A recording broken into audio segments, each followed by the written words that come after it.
갑자기 그녀는 휘청하고 다리가 꺾이는 것을 느꼈으며 그리고 사나운 구역질이 칩하는 것을 느꼈다. 이상한 일이다. 그녀는 몸을 바로잡으며 생각했다. 경화는 총총히 카운터에 차값을 치르고 계단을 내려오며 몇 번 건구역질을 했다.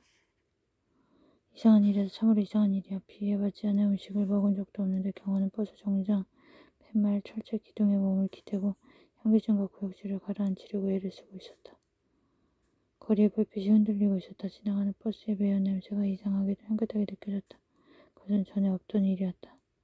오히려 그녀는 신경이 예민한 편이어서 휘발유 냄새를 좋아해본 적이 없었고 때문에 버스에 타면 날파와도 같은 휘발유 냄새 때문에 가끔 머리가 아팠던 적이 있었던 것이다. 그때 경화는 구역질이 이번 한 번뿐 아니고 요새 며칠 동안 계속 되었던 것이라는 사실을 상기해냈다.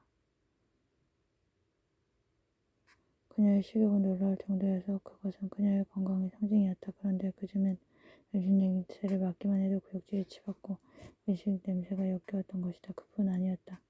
샤워 설친 사람처럼 피부는 까칠해서 밑화장을 하지 않고는 도저히 화장이 받질 않았다. 그런 적은 전혀 없던 일이었다. 경화의 피부는 언제나 촉촉이 윤기에서 부드럽고 윤택이 흐르고 있었다. 한창 나이에 그 흔한 여드름도 돋아 보이지 않을 정도였다.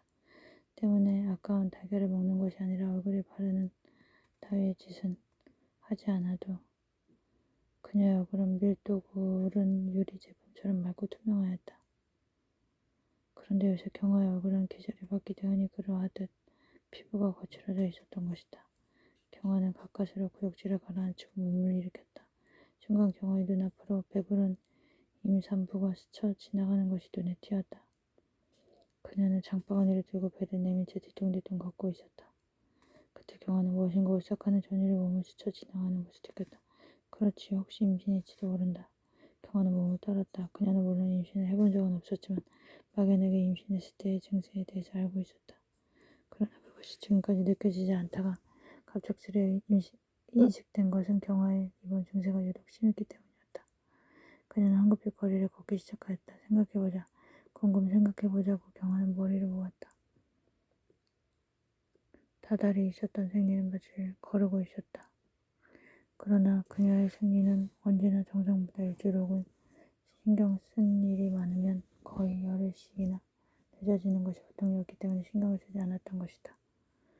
그러나 지금 경화가 손을 꼽아 날짜를 계산해보자 그녀는 자기의 생리 기일이 이미 20일도 넘게 지나가 버린 것을 알게 되었다. 그녀의 가슴은 본능적인 두려움으로 뛰기 시작하였다. 그녀는 어디론가 숨어버리고 싶은 충동을 받았다. 여자가 최초로 허락받은 임신에 대해 생각하는 사람은 드물다. 뜨거운 몸을 섞을 때 임신은 생각 밖의 일이었다. 이를 버리고 난 뒤 다가오는 피해와 허무처럼 임신은 더 먼 곳에서 느릿느릿 다가오는 필연적인 보상이었다. 남자가 자기의 일에 책임을 느끼지 않아도 무방한 것이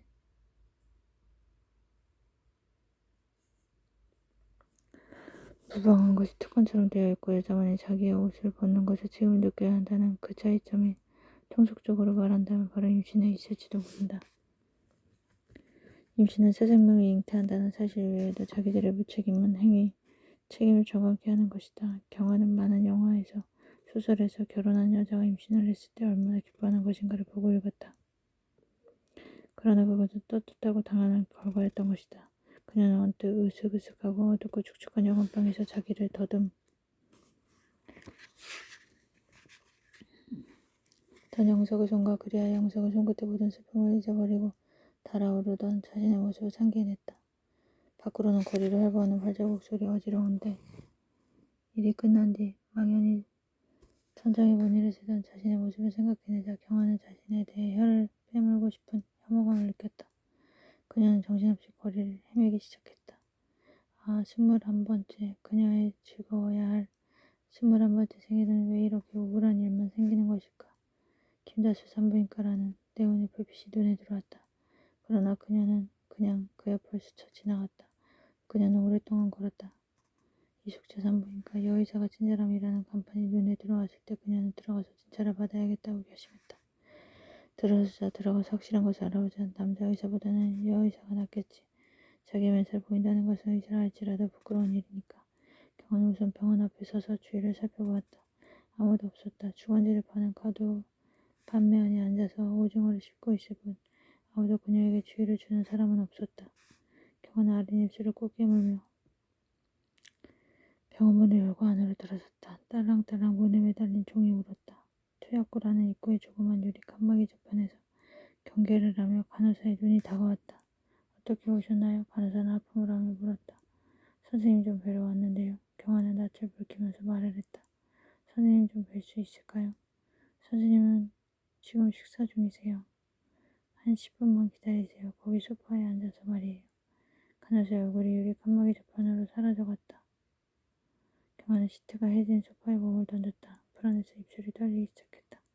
소파 앞 탁자 위엔 시간을 보내기 위한 주간지가 펼쳐져 있었다. 눈에 들어오진 않았지만 그녀는 그것을 들여다보기 시작했다. 주간지는 음습하고 야비한 기사로 충만되어 있었다. 그러나 그런 행위들과 경화의 행위는 별 차이가 없었다. 그러자 경화는 깊은 절망의 심연으로 빠져들어가는 것을 느꼈다. 경화는 소파에 기대어 벽을 바라보았다. 벽에는 뱃속에 든 아기가 어떻게 성장하는가 하는 모습이 그림으로 그려져 있었다. 혹시 자기 뱃속에도 그렇게 기묘한 모습의 아기가 눈을 감고 숨을 쉬고 있을지도 모른다는 생각을 하자 경화는 죄스럽고 누구에겐가 몸을 묻고 자기의 죄를 고백해 용서를 빌고 싶어졌다. 오랜 후에 의사가 나왔다. 마른 여자였다. 들어오세요. 의사는 진찰실 문을 열면서 명령토로 얘기를 했다. 경화는 천천히 진찰실 안으로 들어섰다. 앉으세요. 의사는 뻣뻣이 서 있는 경화를 보며 좀 신경질적인 소리를 내었다. 경화는 구두 시험 치르는 학생처럼 앉았다. 어떻게 오셨죠? 경화는 입을 때리고 애를 썼지만 수치심과 두려움으로 말을 할 수 없었다. 오, 알겠어요. 임신했는지 아닌지 진찰하러 오셨구먼. 입덧이 있어요? 의사는 무표정한 얼굴로 물었다. 예. 아주 심해요? 예. 생리는 지났어요? 예. 지난지 며칠이나 됐나요? 지난지 20일이 넘었어요. 결혼하셨나요? 갑자기 의사는 묻지 않아도 좋은 질문을 했다. 경화는 죽고 싶을 정도의 부끄러움을 느꼈다. 아니에요. 아직. 알겠어요. 자, 이리 와서 누우셔요. 여자는 토그러운 진찰대를 가리켰다. 경화는 구두를 벗고 진찰대에 누웠다. 코트는 벗어야죠. 경화는 자꾸 서둘러서 실수를 저지르고 있었다. 경화는 코트를 벗고 진찰대 위에 누웠다. 커튼을 쳐주세요. 경화는 용기를 내어서 진찰대 옆에 거쳐진 커튼을 가리켰다. 여자는 흙을 경화를 쏘아보더니 아무런 이유 없이 커튼을 쳤다. 진찰은 시간을 끌었다. 무엇인가 섬뜩한 감각이 하체에 왔다. 그러더니 강제적으로 아랫도리가 조금씩 벌려지는 통증이었다. 경화는 이를 악물고 그 아픔을 참았다. 진찰실 한구석에 놓인 소독용 방열기에서 물이 끓는 소리가 단조롭게 들려왔다. 다 됐습니다. 일어나세요. 의사는 손을 씻으러 수도가로 가면서 고무 장갑을 벗었다. 경화는 일어서서 코트를 입었다. 아랫도리의 이물질에 의한 이물감이 묵직하게 느껴졌다. 의사는 수도가에서 물을 털어 손을 씻었다. 그새 축하해야 될지 어떨지 잘은 모르겠지만 어쨌든 일단 축하해 두기로 하죠. 임신이에요. 2개월과 3개월 사이에요. 툭 힘을 주어 잠그려던 단추가 시뻘 부러지면서 떨어졌다. 경화는 허리를 굽혀 그것을 집었다.